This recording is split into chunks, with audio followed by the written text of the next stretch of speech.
Starting. Okay, boys and girls, today I'm going to read to you Freedom Summer by Deborah Wiles. This is about two boys who were best friends, Joe and John Henry. And they were a lot alike. There were a lot of the same things that they liked. But there was one way that they were different. That is that Joe is white and John is black. And the story is taking place in the South, the southern part of the United States, in 1964. And that means that John Henry isn't allowed to do everything that Joe is. Okay? And they're going to pass a law that forbids segregation in the town pool, meaning before this, the blacks had their own pool and the whites had their own pool. But now there's going to be a pool where everybody can go in. And you're going to see how excited the boys are, but then you're going to see a little turn in the story about how people feel about this pool being for blacks and for whites. I said hold that. Okay, so this is Freedom Summer by Deborah Wiles.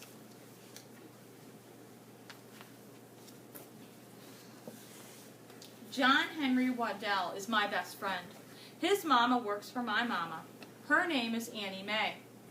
Every morning at 8 o'clock, Annie Mae steps off the county bus and walks up the long hill to my house. If it's summer, John Henry is stepping it right beside her.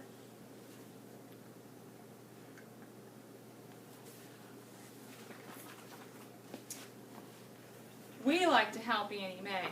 We shell butter beans. We sweep the front porch. We let the cats in, then chase the cats out of the house until Annie Mae says, "Shoot! Enough of you two. Go play." We shoot marbles in the dirt until we're too hot to be alive.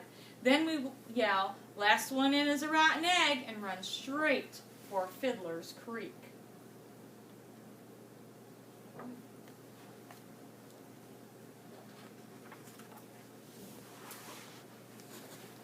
John Henry swims better than anybody I know. He crawls like a catfish, blows bubbles like a swamp monster, but he doesn't swim in the town pool with me. He's not allowed.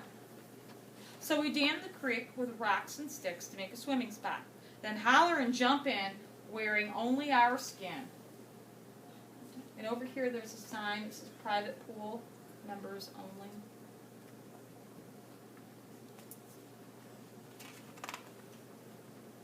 John Henry's skin is the color of browned butter.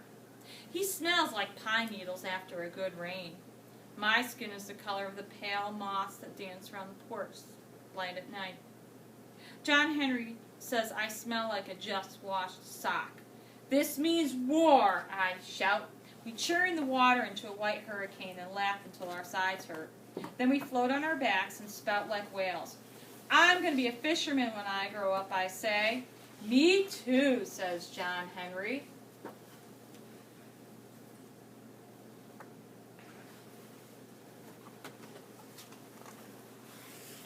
I have 2 nickels for ice pops. So we put our clothes on and walk to town. John Henry doesn't come with me through the front door at Mr. Mason's general store. He's not allowed. "How you doing, young Joe?" asks Mr. Mason. He winks and says, "You gonna eat these all by yourself?" My heart does a quick beat. "I got one for a friend," I say and scoot out the door. "Yes, sir, it's mighty hot out there," Mr. Mason calls after me. "I love ice pops," says John Henry. "Me too," I say.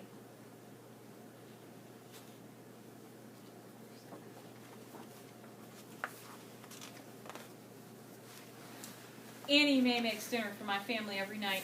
She creams the corn and rolls the biscuits. Daddy stirs his iced tea and says, "The town pool opens tomorrow to everybody under the sun, no matter what color."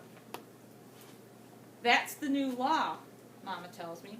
She helps my plate with peas and says, "It's the way it's going to be now. Everybody together. Lunch counters, restrooms, drinking fountains too." I wiggle in my chair like a doodlebug. "I gotta be excused," I shout. I run into the kitchen to tell John Henry.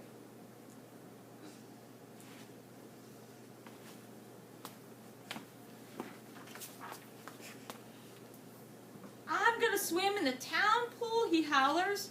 Is it deep? Real deep, I tell him. And the water's so clear you can jump to the bottom and open your eyes and still see. Let's be the first ones there, says John Henry. I'll bring my good luck nickel and we can dive for it.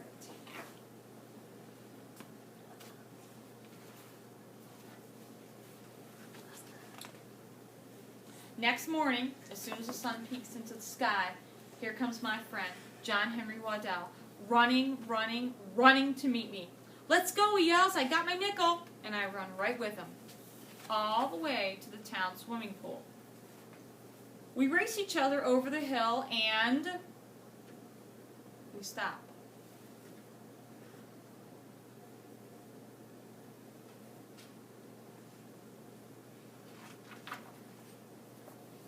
County dump trucks are here. They grind and back up to the empty pool. Workers rake steaming asphalt into the hole where the sparkling water used to be. One of them is John Henry's big brother, Will Rogers. We start to call to him, what happened? But he sees us and points back down to the road. It means, get it on home.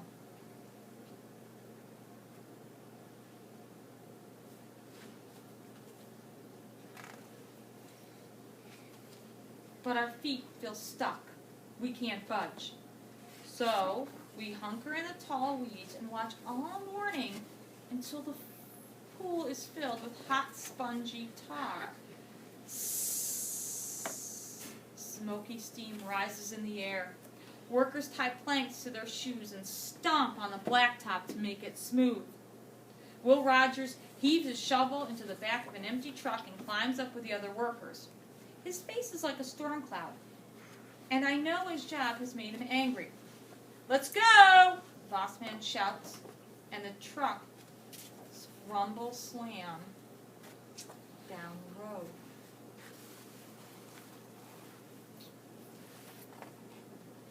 It's so quiet now. We can hear the breeze whisper through the grass.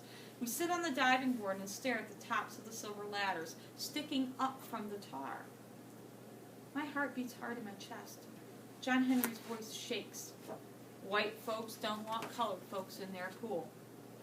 You're wrong, John Henry, I say, but I know he's right. Let's go back to Fiddler's Creek, I say. I didn't want to swim in this old pool anyway.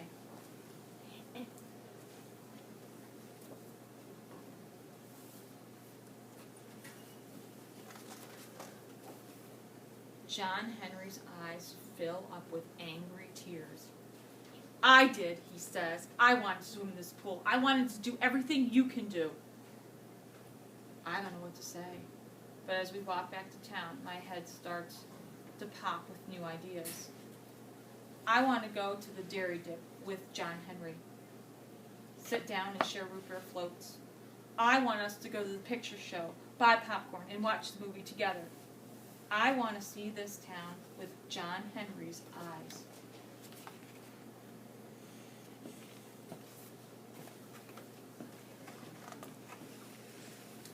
We stop in front of Mr. Mason's store. I jam my hands into my pockets while my mind searches for words to put with my new ideas. My fingers close around 2 nickels. Want to get an ice pop? John Henry wipes his eyes and takes a breath. I want to pick it out myself. I swallow hard and my heart says, let's do that, I say. I give John Henry one of my nickels. He shakes his head. I got my own. We look at each other.